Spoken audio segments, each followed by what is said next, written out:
Ladies and gentlemen, I'd like to once again welcome you to another edition of Spotlight Conversations, where we get the pleasure of speaking to jazz musicians, poets, writers, and anyone in the industry. And we like to support all the artists because they definitely need our support. So I'd like to welcome a wonderful educator, musician, composer, researcher, and I don't know what else. She probably drives a school bus too. But anyway, she's just fantastic. She's fantastic. And I'd like to just welcome Kavita Shah to Spotlight Conversations. Hello. You like that part about that? You know what? I couldn't hold back. I tried not to say it. She probably drives a bus too. I don't know if I should drive a school bus because I'm a New York City driver, so Oh wow, yeah. I don't know if you want me behind the school. Thank you so much for taking time out from your schedule to speak with me here in Spotlight Conversations. My pleasure. Just let's get started by just telling us where you're from and who were some of your early musical and influences in life, period. I'm from New York City. I grew up in middle of Manhattan, and I had a neighbor down the hall who played jazz. His name was Patience Higgins. Oh man, yes. Yeah. And so Patience was one of my first introductions to jazz and the jazz world in New York. And I studied classical piano from about the age of 5. I was always in music. I was always making music in my family and singing along to recordings. My parents were immigrants from India. They came to the US in the 70s, and there was a lot of music at home, like classic American songbook. They loved my grandfather and my father as well. They loved Frank Sinatra. Also a lot of song-based music like the Beatles and Simon and Garfunkel, ABBA, a lot of the kind of like 70s soul music as well. So I would say this very song-based music at home, and also some musicals like My Fair Lady. That was a big one. So I was singing along. Also Michael Jackson. Oh yeah. A bit of a span. But I would say the thing that all of this music had in common was song form. And I started playing classical piano from an early age, from around age 5, but I started classes even earlier, around 3. And then when I was 10, I joined the Young People's Chorus of New York City. And that was a professional children's choir. And that was the first place I was really introduced to jazz. We did a song called A Tisket, a Tasket that Ella Fitzgerald made famous. Yeah. And we also did How High the Moon. And so that got me into both Ella and Billie Holiday, Ella Fitzgerald, as they were, I would say, my 2 early influences in terms of jazz. And I also really liked very early jazz. I mean, I liked big bands and Benny Goodman and very early kind of that sound that sounded like it was from another era. The little crackle in the recording, something in the voice just sort of spoke to me. So that was, I would say, the early jazz that I was influenced by. And then of course the live connection being through Patience and his band, when we would go to family events where he was playing, or just knowing that this was a living, breathing jazz musician in New York. Yeah. With that connection. Yeah. It's and you, like you say, you grew up in Manhattan, so you're right in the middle, the Mecca of jazz. So many clubs. I mean, even myself, because I was never a fan of New York. It was just too many people, and I would get like paranoid when I go up there. I'm like, it's like everywhere you turn, there's people. And but one thing that was really cool about it was the diversity, right? And a friend of mine who's since transitioned, pianist Mogul Miller, Oh, wow. had I did an interview with him for Spotlight on Jazz and Poetry, and from his home, and it was just amazing. And he said, "Hey, it's getting late. I gotta go to New York. I'm doing a gig." So I was like, "Oh, cool." He said, "If you want, you can come with me." And I'm like, "Oh, wow, okay, all right." So I just went. I just followed right along with him, and he was performing with Steve Teray, Vincent Herring, Gerald Cannon, Dave Valentine. I mean, I couldn't believe that I was in the middle of this. I mean, for sound check and all that kind of stuff. So then I got kind of relaxed with New York. You know what I mean? Because I was, number one, I was in my element, and number two, everybody just to be, names, big names in the jazz music, to just be treating me like a normal guy. You know what I mean? It was like, wow, Well, okay, the funny thing I'm is, with real people, because the funny and, thing is for us, these are, big stars, but to the average person, unfortunately, in the United States, we don't value jazz as much as we should. And these people are heroes, but we don't know who they are. And actually, speaking of a New York story, when I was in my early 20s, kind of deciding whether or not I was going to pursue music professionally, I bumped into Sheila Jordan on the subway. She was, it was, this kind of serendipity thing where I just missed the previous train because I just missed the light crossing the street. And then by the time I got there, the train had left. So I walked down the platform, and on the next train, the doors opened and she was just sitting right in front of me. And I went to her and she said, what did I do? Who do I owe?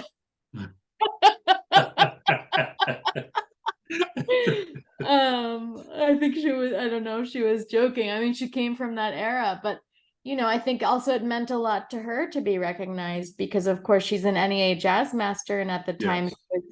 now she's 94, I believe, but she was in her 80s. And but this is for me a hero. I mean, this is like one of the greatest jazz singers who's living today. And she was just coming back from her doctor's appointment, taking Right. the subway, So that was a very special New York moment for me. Yeah. And that's the reason why I do this Spotlight on Jazz and Poetry, is because I recognize, and I was raised with, just like you, I was raised around this music. As a matter of fact, my parents had back in the late 60s and early 70s, they had a speakeasy here in Philly. And my dad was like a real, super famous bartender, right? And he was well known, but they played the jazz, or they wanted me to play the jazz. Now, of course, I'm like 8, 9, 10 years old, and I'm upstairs, and you were talking about listening to the cracks and the pops and the music and the albums, right? And I had to, of course, I couldn't be around the adults. I was upstairs playing the music. They said, what music we want to hear, just play that music. And, I was playing Coltrane, Sarah Vaughan, Duke Ellington, Mel Torme. I was playing all the really, I had no idea what it was. But how I learned about it was just reading the liner notes. You know what I mean? And just listening to that music constantly. And little did I know, people were coming to my home that were famous people in jazz, like Arthur Price. He was a personal friend of my parents. Lil J. Scott, Wow. Came through. And, anytime they were Where was this, Clay? in Philadelphia, here in Philly. Okay. Yeah, at our home. And they had the pool table was converted into a craps table and a poker table, you know what I mean? And they had a bar down there, sound system down there. My mom used to cook all the food and stuff like that. I mean, look, even Dinah Washington, anytime she was in town, she would request my dad to come and bartend a party that she may be having. Oh, wow. So, being around that stuff, of course, that's second nature to me. You know what I mean? And as I got older and when I started this program in 2008, I knew that it wasn't, the history of it was not taught or explained throughout the generations. Because back in the day, jazz was the dance music. Exactly. You know what I mean? So being able to get it through to the younger generation or the children or whatever is so important. And that's what I strive to do here. And speaking with you, lends itself to how diverse music in general is, but jazz in particular, and how important it is. You know what I mean? Because you just mentioned all these, big bands, and stuff like that. Frank Sinatra, I mean, come on. That's classic stuff. A lot of people don't know that. It's interesting, because I think back to how did I get so attracted at that very young age to like early big band music, and I don't have an answer for it. And I was also listening to hip hop. I grew up with Biggie. That was my generation, and I love him, and I know a lot of people don't know this about me. I know a lot of his lyrics by heart. I feel I learned a lot about rhythm from him. People ask me all the time, like, because my music is very rhythmic, and people ask me, oh, is that from Afro-Cuban music? Is that from Indian music? Is that from, how did you learn all those complex rhythms? And for me, it comes from hip hop, Mm-hmm. And it comes from really understanding cadence, and a lot of what I understand about rhythm and phrasing comes from that. But I was listening to contemporary music. It's not like I wasn't, but I also enjoyed putting on my early jazz album or my Ella Fitzgerald album and just listening for hours. So I don't have an answer for why, except that it's beautiful music. And I think also there was a sense of freedom in the music for me. That's what jazz is about. I think that's what attracted me to jazz. I think also being a person of color, trying to understand my place in this country, like even though I grew up in New York, which is very diverse, I experienced a lot of racism in my childhood and in my public school experience in New York City. And I think understanding the African American experience and understanding the history and kind of feeling some affinity to that, or going through some experiences of discrimination, and then sort of seeing like, oh, there's a place for that in this history, and there's a music for that. Actually, there's a sound for that, and here's this place where you can be totally free from all of that stuff, right, in jazz. And that's what it was in history. And there was like an opening for me in that. That's what it felt like for me as a young person, hearing that music, being curious about that music, and feeling like some place of belonging in it. Yeah, and you mentioned hip hop, which is perfect, because when I'm explaining to young people about, because first thing they say is, oh, jazz, man, that's for old people, it's like, so out there, it's intellectual, and I tell them it's very accessible. You know what I mean? It really is very accessible. And it's a lot of young people that are playing this music. But I say, okay, hip hop, and that's what you brought up, right? Which was perfect. I say, okay, who you like? The Human Beatbox, Dougie Fresh? And they say, yeah, he's, this and that. And of course, like I grew up on that, listening to that too with my sons and daughters who are in their 30s and 40s. Damn, am I that old? But I like that music too. But I said, you like Dougie Fresh, right? And they said, yeah. I said, well, listen to this. And then I put on Louis Armstrong doing Heebie Jeebies. And he said, you know what? That's almost the same thing. I said, yeah, scatting. Yes, it is almost the same thing. Then one other comparison I like to make, I said, y'all like to do the battles, battle back and forth, two rappers or whatever. I said, now listen to this. And I put on Dizzy Gillespie and Charlie Parker. Mm. And I said, they say, yeah, I see exactly what you're talking about.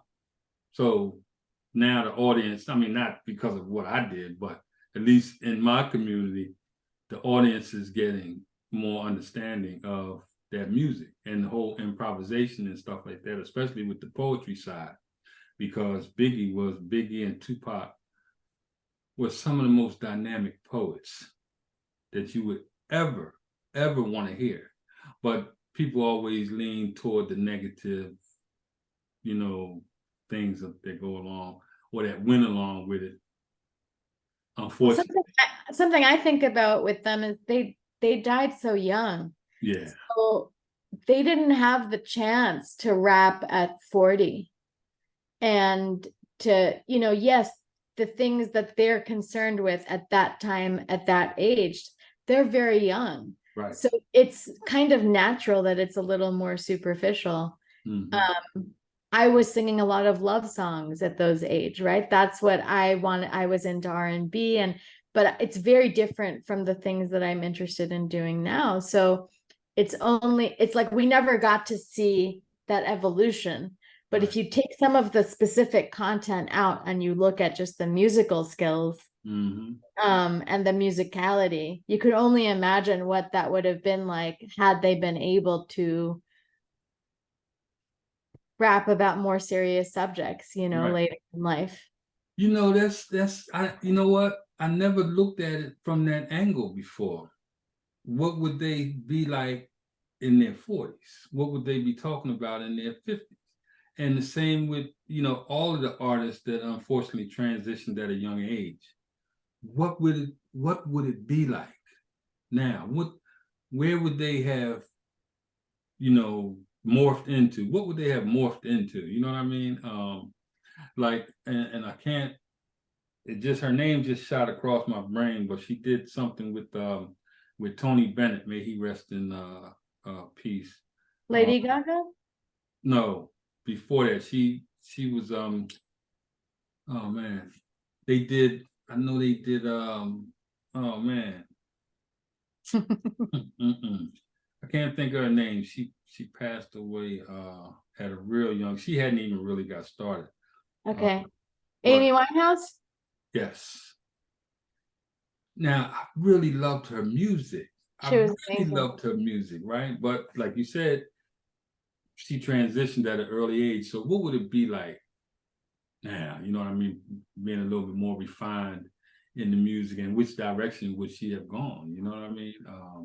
So you can tell an educator. I can tell an educator when I'm speaking to one. Okay. And you are definitely an educator because you're teaching me right now. Oh. Okay? No, you really are. You really are. And I thought, nobody knows everything, but sometimes I think I know a lot of stuff. But that angle that you hit with, what would they be doing now? How would they sound now? What is it about education or being an educator that you like?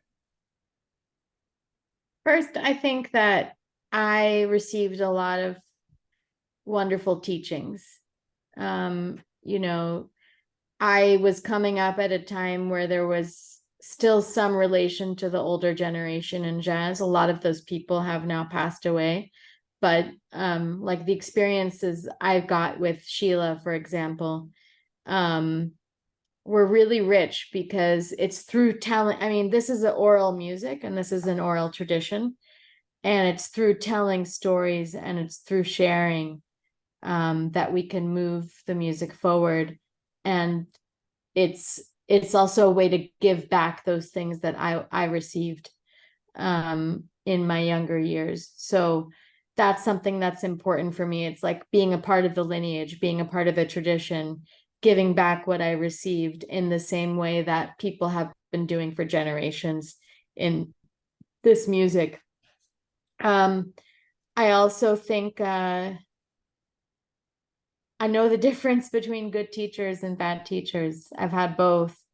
And I'm a very sensitive musician. I'm not a sensitive academic. Like when it comes to my learning, I can sort of take criticism, or I know what I want. My confidence doesn't really waver. But when it comes to music, I'm like hypersensitive. And I think music is something that's so personal and so sensitive, and it requires love and sensitivity to help move it forward, especially for younger people. So I think feeling like I can try to make a difference and try to encourage people, and not put any boxes on people the way that I felt in some of my education, like that was imposed on me. Really trying to give people a chance, no matter where they come from or what their background is, to be the best person they can be. That's something that I'm inspired by. So when it comes to, my program is Spotlight on Jazz and Poetry. Hopefully you got a chance to go on the website and peruse it a little bit. But I always felt that poetry and jazz were married to one another, right?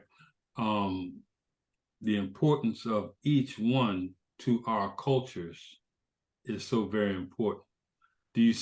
How do you see the relationship between jazz and poetry? It's an interesting question, because I don't think I've thought about it very much, to be honest. The thing that comes up for me though is Brazilian music, because in the great music of Antonio Carlos Jobim, which is of course played by a lot of jazz musicians, and he himself was a jazz musician. I mean, it's considered jazz music. He had a strong relationship with the poet Vinicius de Moraes, and all of their music was pretty much written together. And there's a symbiosis that's so strong and so beautiful that is like one is just as important as the other. The lyrics and the poeticism of it is as important as the music, and it's really a marriage between the two that makes those songs. That's the place that like I think about it the most. And I guess I haven't thought about it so much in the American jazz context, but I guess that was also true in a lot of American music. I mean, you had the Gershwin brothers, you had Lawrence and Hart, Rodgers and Hammerstein. So you had these kind of pairings where lyrics and music were coming together. I can say as a singer, lyrics are incredibly important to me. And they inform, for me, everything that I'm doing with the song. I would say it's the most important part of the song. So if I'm arranging a jazz standard or any song, like I've arranged, Stevie Wonder or Joni Mitchell, it's kind of like the story that's dictating that musical arrangement for me. And also improvisation for me comes from the story and comes from the words. So often when I'm improvising, I hear the words and I hear the melody, but not just the melody, I hear the melody with the words. And it's like I'm improvising off of that or against it, or it's always in conversation with it in my head. Or in my, in my soul, because hopefully I've incorporated it enough. I'm not thinking too much, but that's always there. It's like this invisible line. So, and that's something that a lot of instrumentalists today, I think, miss out on, because the great instrumentalists of the past, they used to know all the lyrics, partially because you were saying, it was the great dance music. So it was the popular music of the day. but also, I mean, you take Dexter Gordon, for example, and like you can just hear that he knows the lyrics. You can hear that he knows it in how he's phrasing and what he's doing. It informs a lot. And I think it would behoove many instrumentalists today to learn the lyrics of the songs they're playing, to understand the histories of the songs. Yeah, that's a great answer. You know what that reminded me of, because and you had brought up Frank Sinatra. It's just a fantastic lyricist. Just he was fantastic with phrasing. Yes. And another person that was fantastic with phrasing, and for the longest time, because of his voice, I swore it was somebody like Sarah Vaughan or something like that, and it was little Jimmy Scott. Hmm. And he was another one that was just fantastic with phrasing. You know what I mean? I'm a big fan. I got so much of his music, it's unbelievable. And before he transitioned, I got a chance to do an interview with him, but he was older, you know, so it was a little difficult. But anyway, it was just a pleasure just to have him on the other line. You know what I mean? Little Jimmy Scott. I mean, come on. Wow. Yeah, yeah.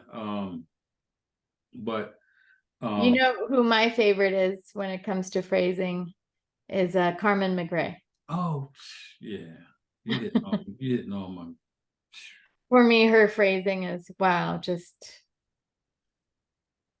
and Yeah, João Gilberto when we're talking about the Brazilian music. I mean, you hear João Gilberto and his guitar is just moving forward and his voice is like in China, and you're thinking, how does he do this at the same time? How does he keep the time? It's like two independent entities. yeah. So I hope that answers your question about poetry. Oh yeah, it does. It does. Yeah, yeah. Yeah. You know, but sticking briefly with Joe Bean, my absolute favorite song, and it's, you know, like you said, it's been done by so many different people, but is "The Girl from Ipanema." Really? And my favorite rendition of it, and I'm gonna send this to you so you could get a laugh, because Okay. I'm definitely not a singer, okay? Okay. But the version that Lou Rawls did, Oh, wow. you know what I mean, was just, and he did it on a live album. I think the album's called Tobacco Road, but it was just amazing that I just loved that song. You know what I mean? So I tried to sing it at an event that I had, and it was I caught everybody off guard. Number one, they said he got enough heart to try to do this, but it was swinging, and the group that I had behind me, they would just, you could see in their faces, right? Well, I couldn't see their faces, but when I looked at the video of it, you could see in their faces that they were just having fun, like, oh man, Clayton, this groove, and you know, blah blah blah. But that Brazilian influence, like you said, and I hear that in your music. I hear that Afro-Cuban, you know, Omar Sosa type. I don't know whether you ever heard of him or not. Of course. Oh, okay. Omar is just, that's another one that I did an interview with too. I'm telling you, I'll be trying to hit everybody. But what I do is I take the instrumentation, the music, and I blend it sometimes with poetry, you know, myself. That's what I consider my art. And of course, you know, I get, you know, musicians, the ones that are still with us, I let them know what I'm doing. They be like, oh, go ahead, go for it, you know. Like Roy Ayers, I did something with him, and he just fell in love with it. He was like, man, that's fantastic. Same with Pat Martino, who's a Philadelphian. He recently transitioned as well to guitarist. I mixed his music with a poet, and it was so good to him that the next time he was performing at Yoshi's in San Francisco, he invited this poet to the show and brought her up on stage, and they did a piece together, which was like, I was like, oh man, I had a little hand in that, you know. Yeah, But I think it's also important to remember that that's part of the history of different phases of jazz. I mean, you think about like the beat poets, there was jazz around what they were doing. Amiri Baraka, who I had the pleasure to know and meet. You know, obviously was very connected to the jazz community, and so there's a history of this relationship, and maybe, and obviously with, you know, Thelonious Monk, but maybe the connection is about storytelling and also improvisation to some degree, because how you're delivering a poem live, to some degree, it varies from day to day, right? It's a performance. So there's an interplay with an environment or your feelings. And in both cases, there's an aspect of storytelling happening. When you're performing, when you're performing live, um, what do you hope to convey to your audience? And at the same token, what are you trying to grab from your audience into what you're doing? To be honest, right now I'm really trying to focus on the song itself. That's my focus. So it's not like there's one thing I want to convey from beginning to end. I'm really trying to focus on the story in the song and what it's bringing up for me in the moment, and how I can be as authentic as possible in my delivery of that story, or what I'm feeling at the current moment. And honestly, I'm trying to let go a lot of the audience, meaning I'm a person who I care a lot about other people. Like I said, I'm highly sensitive. I care what other people think. I want to please people. I want to take care of the audience. That's something they say a lot in acting. And I'm trying to let go of that, because the more I can be in my experience and not worry so much about the audience, I think the more I'm giving to the audience, actually, and the more they're able to take something from it, you know. But I will say I do try to take in the love, like, you know, when I get a standing ovation or I get a warm response from the audience, I don't want to take that for granted. And especially after COVID, I mean, it's so special, the communion between the audience and the performer, and we need each other, and that energy does, of course, it feeds me, and I love it. And so I'm trying to take those moments in and not take them for granted, just like really really feel it, really appreciate it. But I feel more and more my job is to take care of the music and to take care of the song and try to push everything else out of my mind. It's not easy, but that's what I'm working on. Yeah, it's before because I'm retired now, but before I retired, and you hitting all the key elements to actually what I've done in my life. But I worked as a respiratory therapist.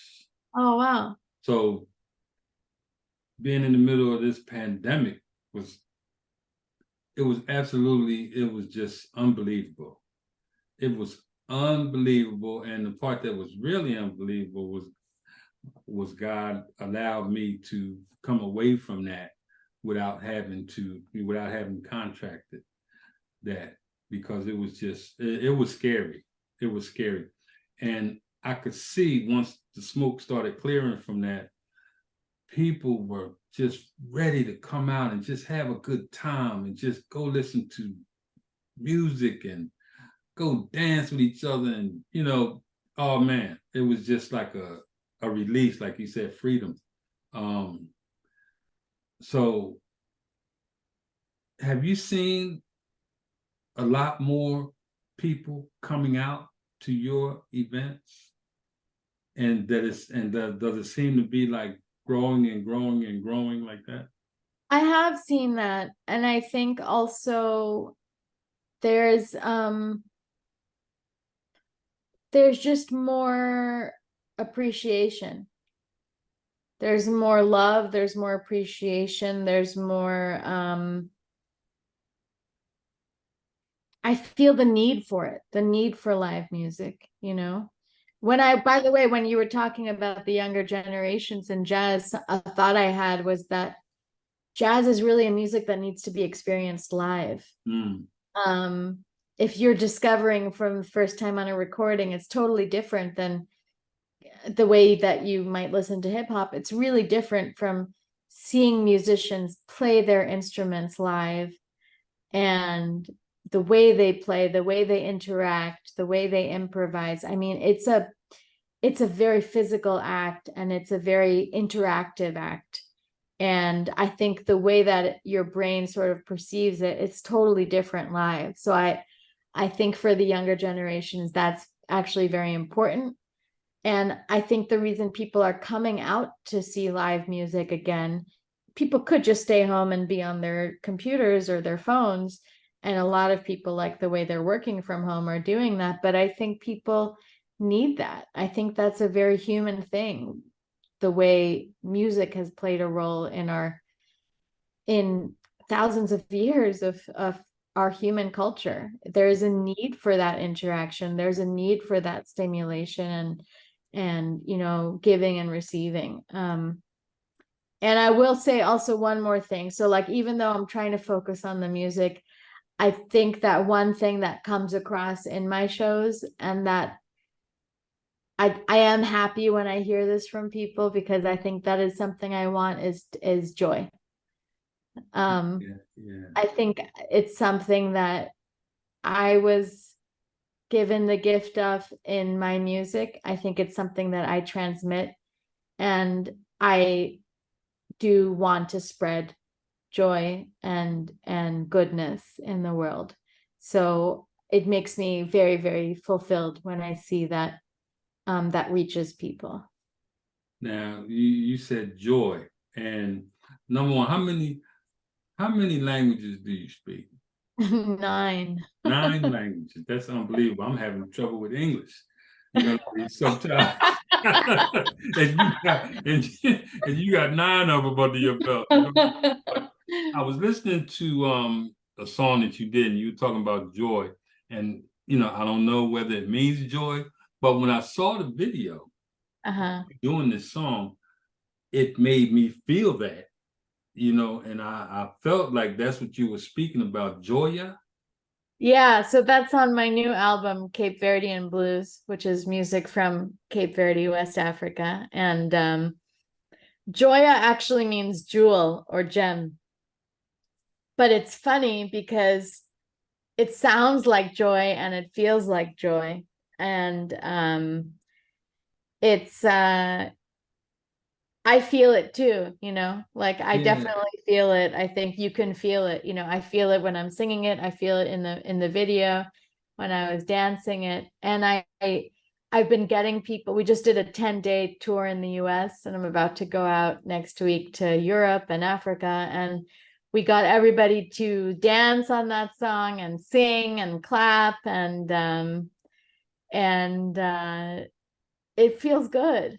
It yeah, feels good to like feel that myself, and it feels good to give other people permission to feel that. I think sometimes people feel they have to sit, or they, you know, even for myself, like when I'm in the, not just in the audience, but in life, I mean, life is hard, you know, and sometimes it's like, yes, it's hard, but it's okay to smile, or it's okay to get up and dance. It's okay to move. It's okay to be happy too, yeah, even in this difficulty, yeah, or these challenges that we all face. And so giving that permission to myself and to others is really nice. And maybe this has been even more since the pandemic, because I think we mhm. all need it more. Yeah, yeah, and you know, sometimes I take it upon myself just to say, now, if this music makes you feel like getting up and dance, be my guest. You know what I mean? Just go ahead and just let yourself go. Yeah, it's like I'm the host. That's what it feels like. I'm the host of a party. And now every project's different. So there's other projects where this may not be as appropriate. But here it's like I have I have these people in my house for an hour, for hour and a half, 2 hours, whatever it is. And I want everybody to feel welcome. I want people to feel included. I don't want anybody to feel left out. I want people to feel seen, and I want people to feel loved, and I want people to feel permission to cry or dance or just feel whatever they're feeling. Because those are things I want for myself too. You know, those are things I want for humanity. So it's very natural. It's not something I think about very much. It just feels more of a privilege to be in that position now. Like just with after COVID, it feels more like, yeah, this really matters. Yeah.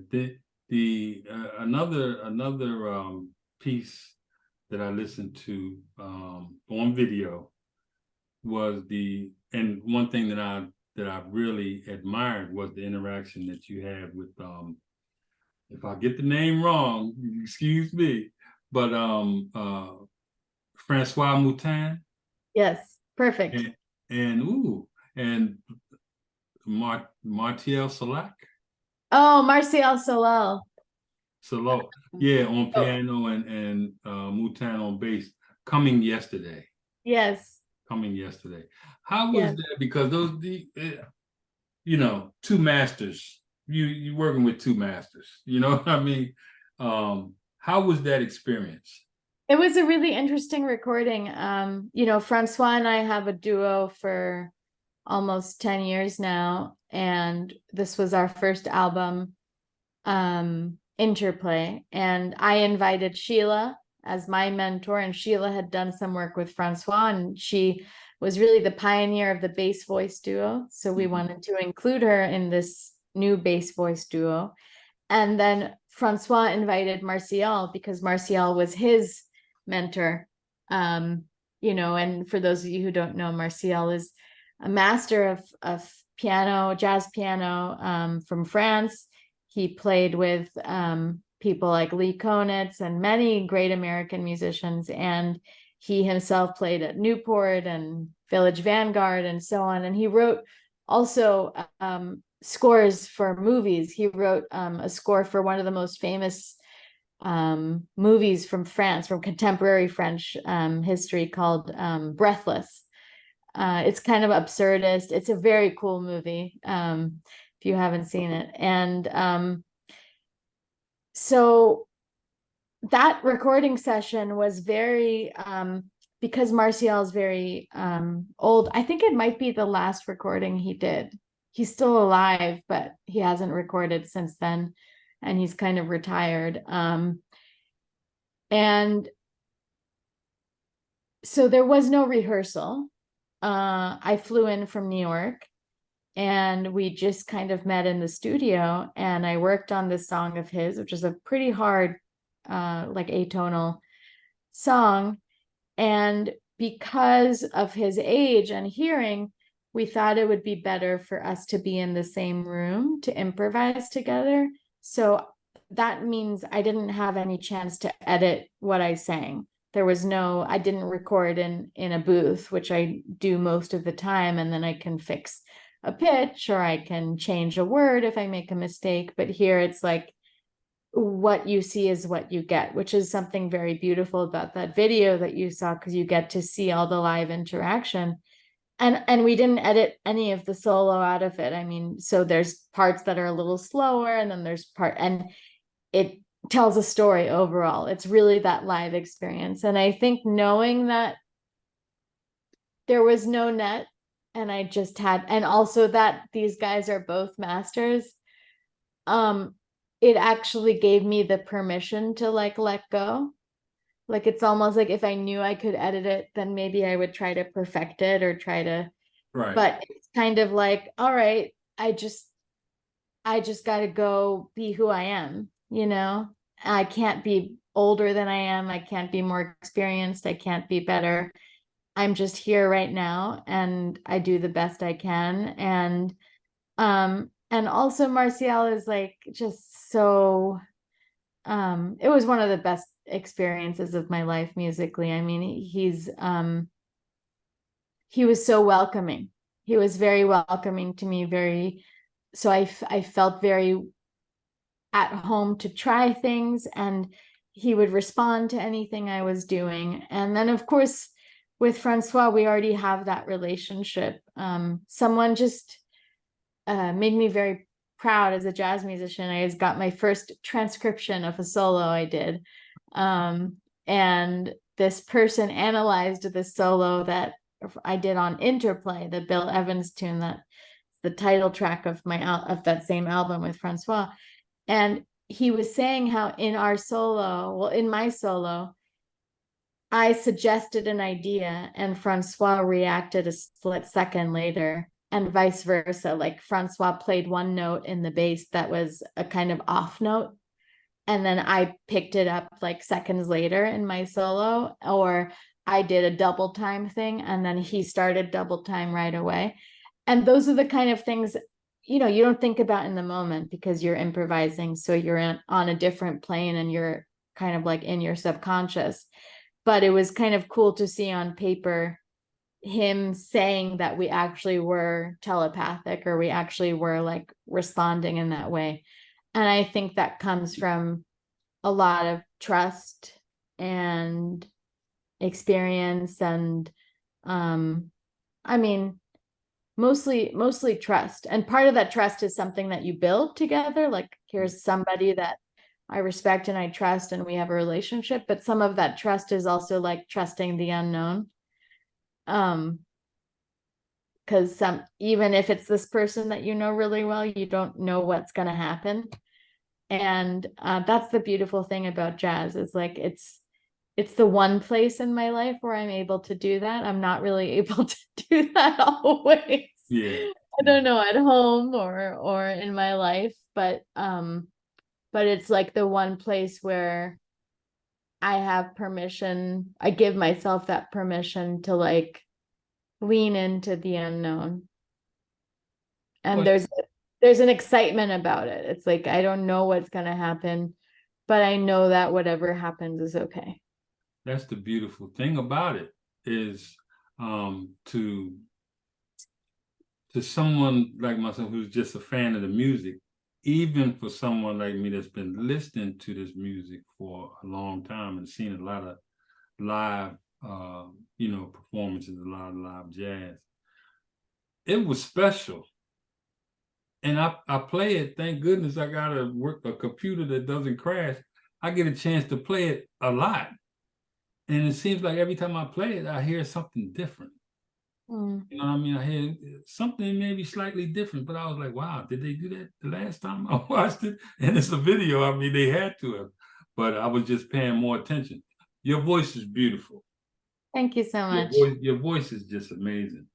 How many octaves can you hit? I think it's like 4. meaning 4 is the range, but I can hit 4, but I have a 3-octave range. Yeah, man. And someone else that I liked your interaction with was Lionel Loueke. Yes. Loueke. Yeah. How is it working with him? He's another master. He's a genius. He's a very special person and musician.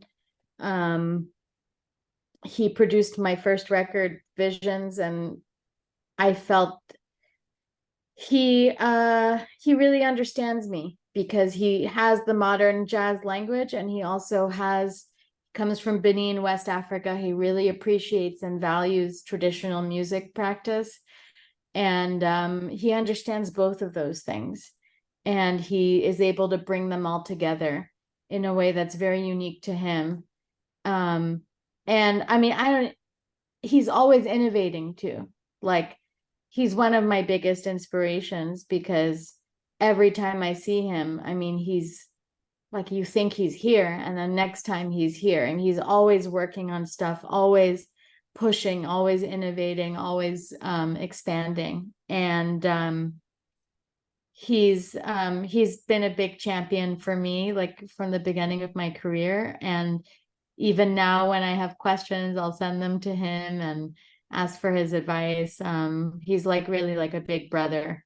And working with him is very easy. I mean, he's one of the most musical people I know. I mean, it's very seamless. It's very you don't have to say anything. It's just kind of like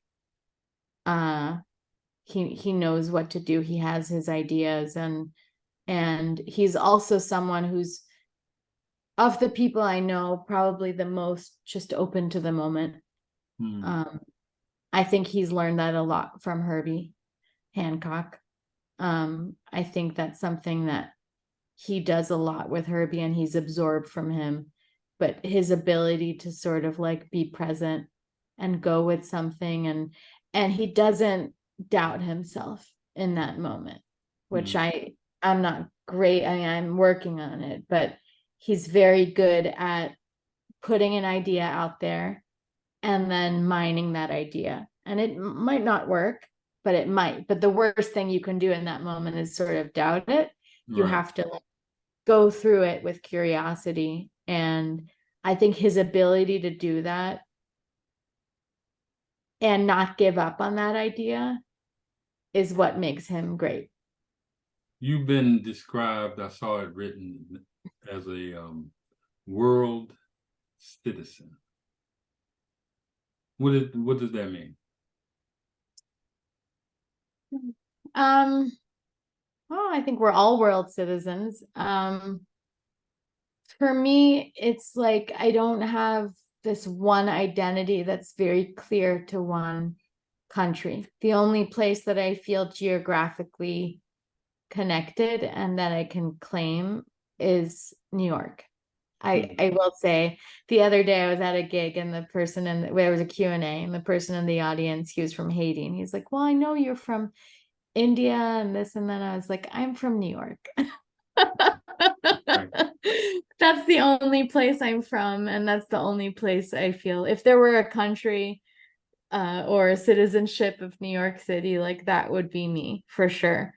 But I feel so close to many different places and many different cultures, whether it's jazz culture or music of West Africa, especially Cape Verde, where I've been working for 7 years, Brazil, where I lived, and which kind of put me on the path of going into the work that I do.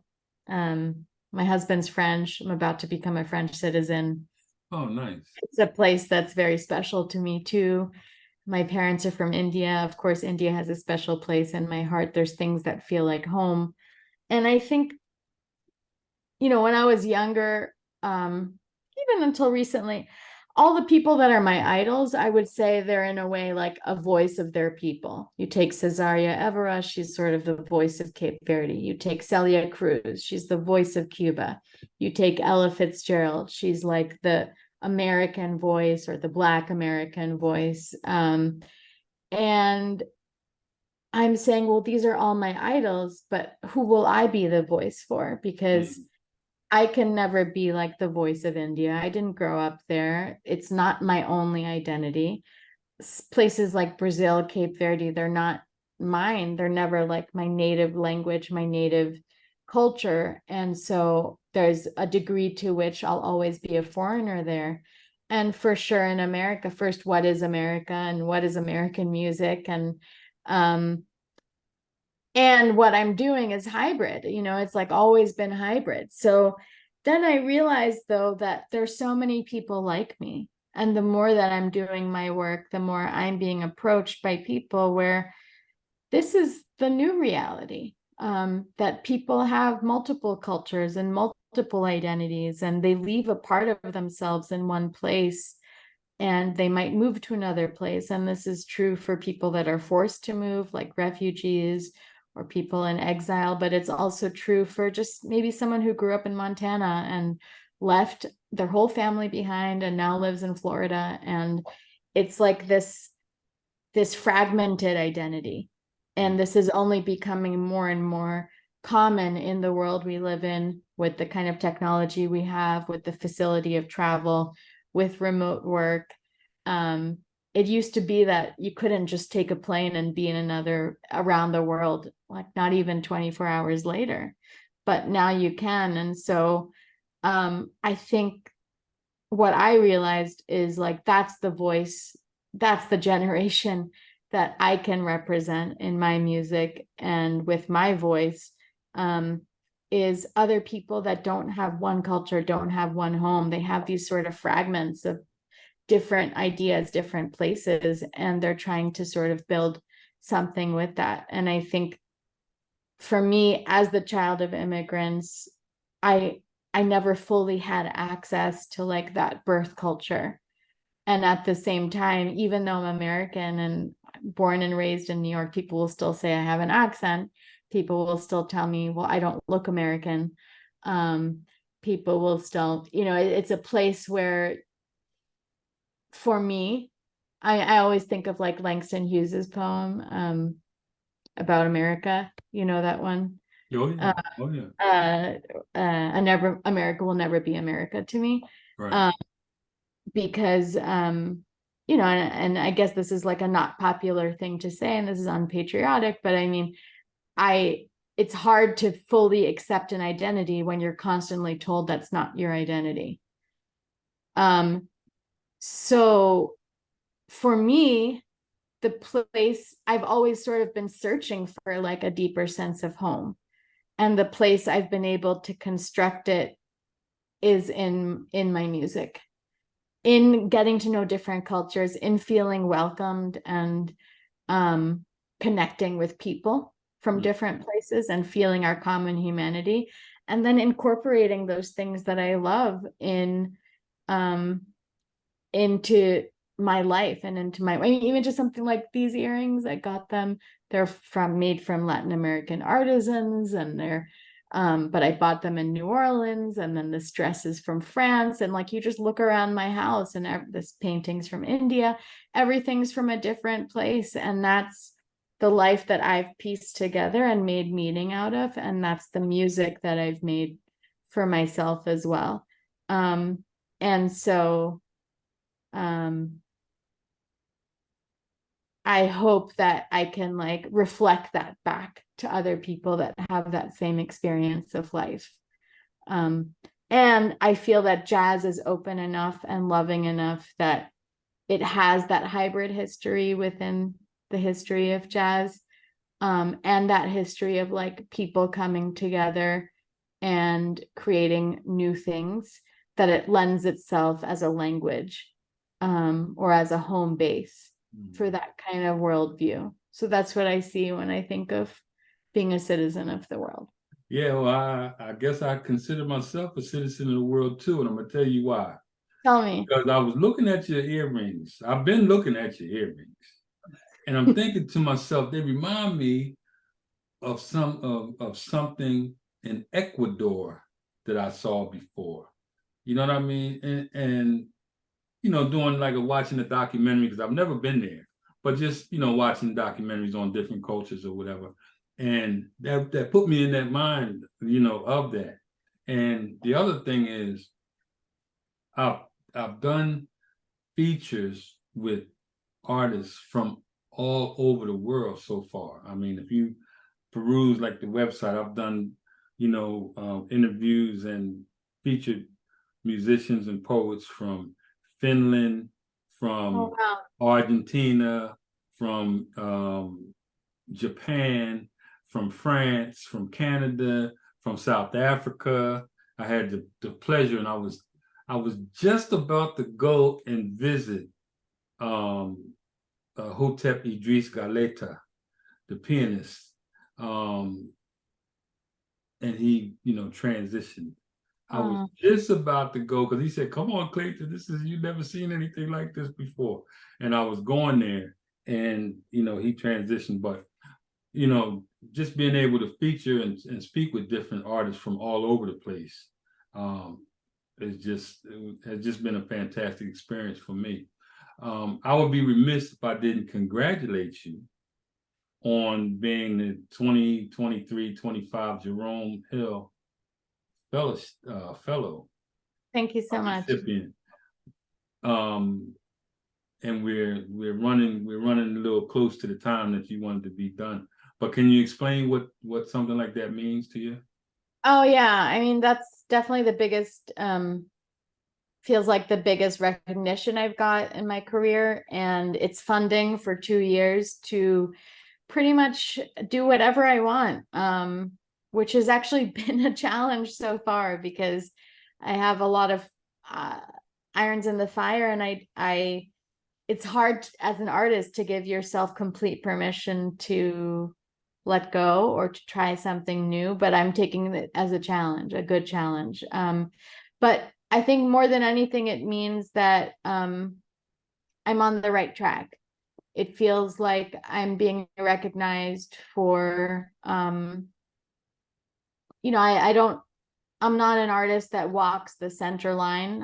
I kind of go on my own path, and I've been committed to that since the beginning. And I try to put out the best quality work. I, try to be the best performer I can be, become a better composer and so on. But sometimes it means when you kind of do things your own way, it means you're not going to get the same like level of commercial success, or things are not going to be as easy.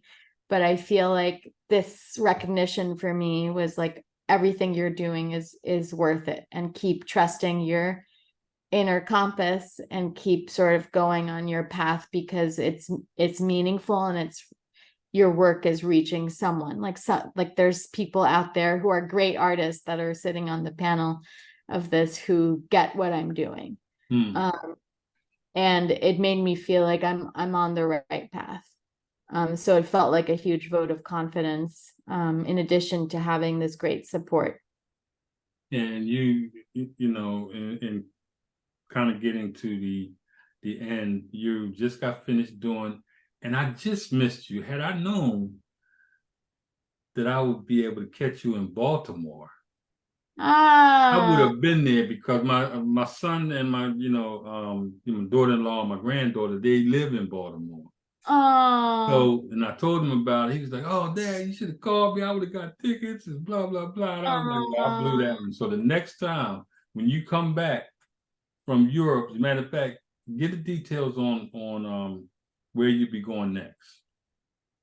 Yeah, so I will be in Portugal, November 1st, 2nd, and 3rd, and then in Cape Verde, November 10th, 11th, and 17th.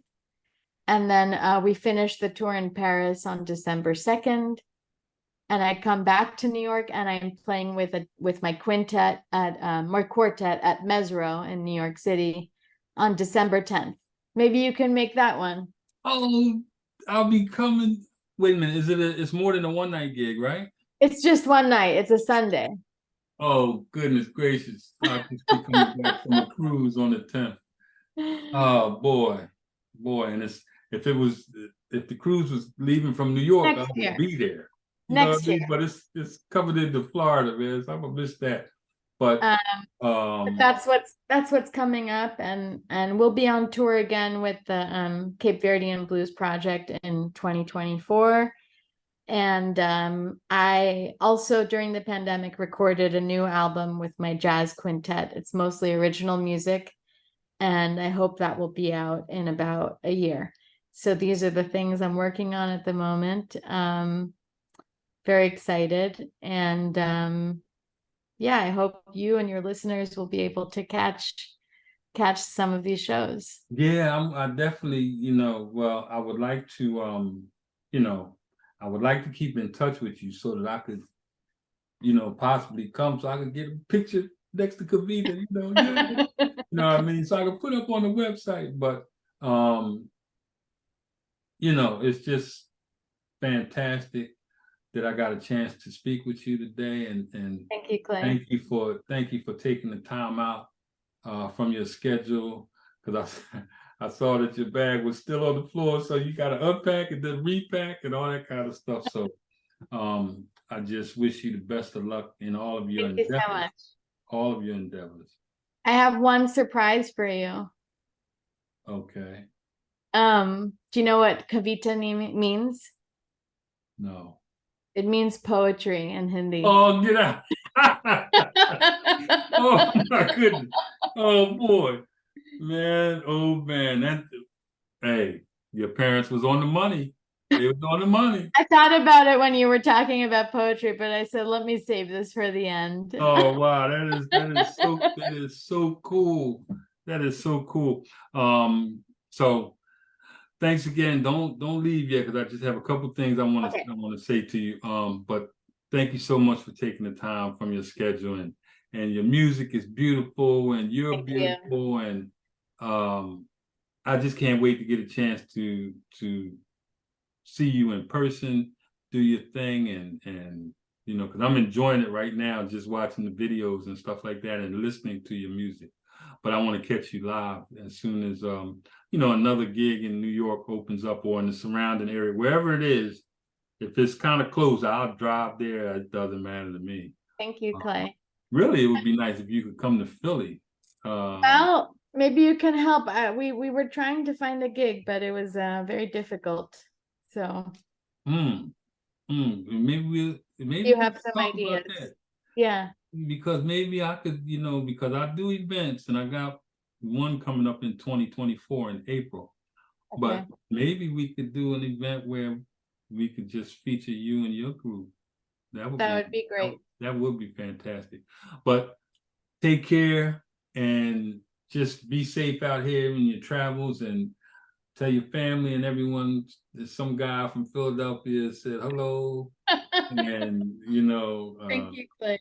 you know what I mean? And if your listeners want to sign up for my mailing list, if they want to find out about upcoming shows, they can do that at kavitashahmusic.com, KavitaShah music.com. And I'm also on Instagram or Facebook. My Instagram is at Kanta Kavita, CANTAKAVITA. Oh, thanks. KAVITA. Okay. And I'll make sure that I post all of that information on the SOJP website. And so you'll be all over the place. I'm going to feature your music for the whole month of November.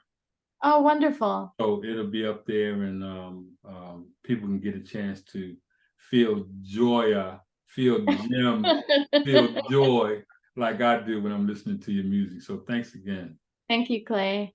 All right, ladies and gentlemen, thank you for joining us here at Spotlight Conversations. The wonderful Kavita Shah joined us, and she's just fantastic.